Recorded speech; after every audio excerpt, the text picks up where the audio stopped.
नमस्कार दोस्तों। आइए श्री रामचरितमानस के पाठन को आगे बढ़ाते हैं। पेज 25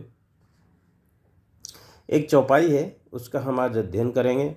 पहले उसको सुनते हैं। खल अघिया गुण साधु गुण गाहा, उभे अपार युधति अवगाहा।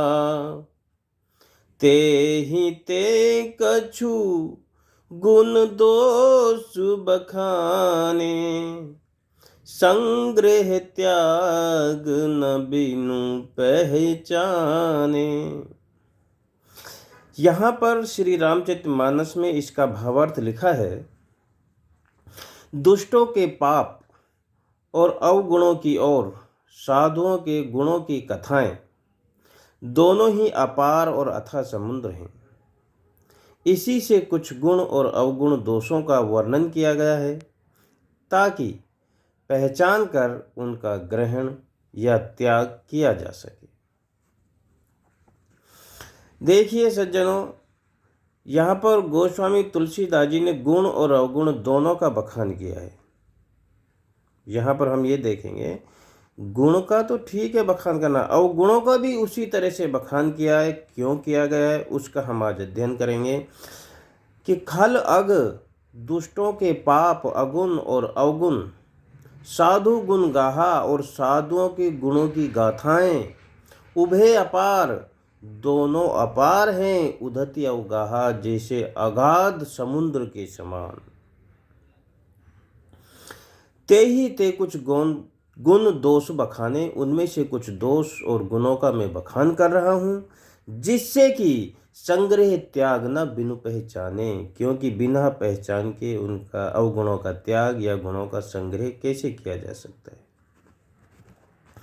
अच्छा, पहले हम आपको बताते हैं गुण क्या होता है, गुण किसे कहते हैं, क्या परिभाषा है गुण की।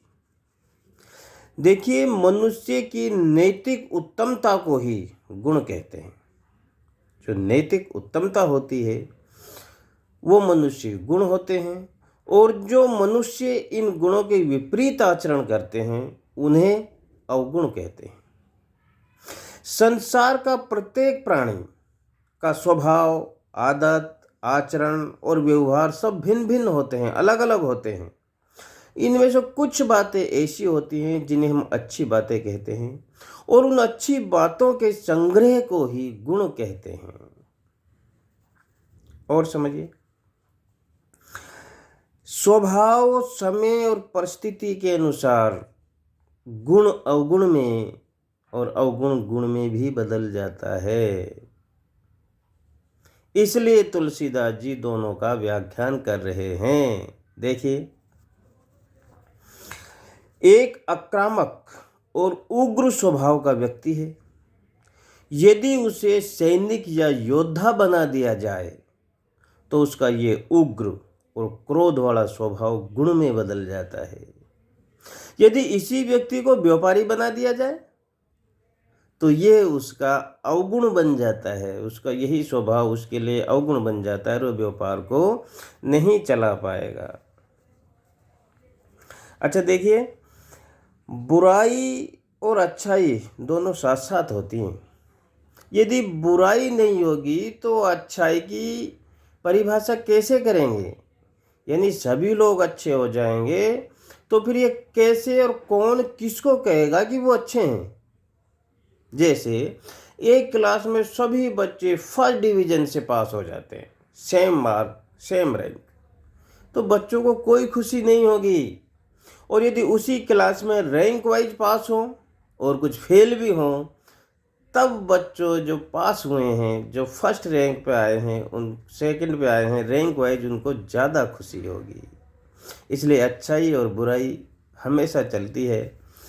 इसलिए कहा है, खलग अगुण साधु गुण गाहा और उभे अपार उधत अवगाहा। इसलिए गुण अवगुण दोनों की व्याख्या यहाँ तुलसीदास जी करते हैं। अच्छा, अब मैं आपको एक छोटी सी कहानी से समझाता हूँ गुण और अवगुणों के बारे में, इनकी कितनी महत्ता है। देखिए, एक एंडी एनरॉन कंपनी थी, बहुत बड़ी कंपनी। इतनी बड़ी कंपनी कि संसार की 10 कंपनियों में उसका नाम आता था, टॉप 10 कंपनियों में। उस कंपनियों को महाराष्ट्र में बिजली उत्पादन का काम जिम्मा सौंपा गया और कुछ ही सालों में देखा गया कि वो कंपनी फ्लॉप हो गई, फेल हो गई। जब इतनी बड़ी कंपनी फेल हो गई तो बड़े बड़े उद्योगपतियों को चिंता और एक सोचने को मजबूर कर दिया कि इतनी बड़ी कंपनी फेल कैसे हो गई। तो फोर्ड फाउंडेशन को इसका जिम्मा दिया गया कि वो इसकी जांच करे कि क्या कारण था कि कंपनी फेल हो गई, उसका दिवालिया निकल गया। फोर्ड फाउंडेशन ने लाखों डॉलर खर्च करके उसकी तहकीकात पहुंचे और खोजबीन करके उस कारण को खोजा कि कंपनी क्यों फेल हुई, क्यों दिवालिया निकला। तो रीज़न ये निकला कि कंपनी के पास बहुत बेहतर इंजीनियर थे। एनरॉन कंपनी के पास बहुत बेहतर इंजीनियर तो थे, मगर बेहतर इंसान नहीं थे। पुरानी कहावत है, मशीन महत्वपूर्ण नहीं होती, मशीन के पीछे काम करने वाला मनुष्य महत्वपूर्ण होता है। जब हम अच्छे मनुष्य की बात करते हैं तो उसका अर्थ होता है उसमें उन गुणों का होना जो किसी भी काम करने के लिए, किसी भी संस्थान को आगे बढ़ाने के लिए, सामाजिक योगदान के लिए जरूरी हो। देखिए, स्वस्थ शरीर, स्मार्टनेस और बड़ी बड़ी डिग्रियां ये नैतिक गुणों का स्थान नहीं ले सकती। जो नैतिक गुण काम करते हैं ये डिग्रियां, स्मार्टनेस काम नहीं करता। एनरॉन के कंपनियों में निष्ठा, लगनशीलता, ईमानदारी, नेतृत्व की क्षमता, दूसरों में संपर्क बनाने की ललक तथा जिंदगी को जियो और जीनो के सिद्धांत पे चलने का ज्ञान नहीं था, अनुभव नहीं था। इनको नहीं समझते थे, इनको प्राथमिकता नहीं देते थे। इस कारण से इतनी बड़ी कंपनी डूब गई। ये छोटे छोटे नैतिक गुण हमारे जीवन में बहुत बड़ा योगदान और महत्व रखते हैं।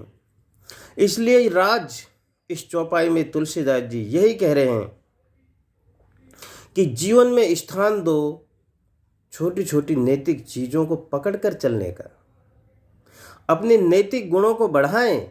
इससे बड़ा और कोई ज्ञान नहीं है, सार्थ नहीं है। देखिए, एक बहुत बड़ा इंटरनेशनल लेवल का खिलाड़ी था। सवेरे मॉर्निंग उठ के वो 10-12 किलोमीटर रेस लगाता था। तो कई गांव को पार करके चला जाता था। जब गांव वाले जागते तो उनको मालूम हो जाता भाई फलाना धावक का दौड़ने का टाइम हो गया, वो दौड़ता आ रहा है। तो डेली का रूटीन था, सब लोग उसको जानते थे। एक रोज क्या होता है, वो धावक 4 बजे ही दौड़ता हुआ गाँव के वहाँ से जा रहा है। तो लोगों ने पूछा, अरे उसका नाम ले, अरे फलाने भैया पहलवान, अभी तो 4 बजे, आज इतना जल्दी कैसे आ गए? पहलवान बोला, अरे दौड़ कौन लगा रहा है, आज तो चोर घुस गए थे गांव में, उनके पीछे भागा हूं।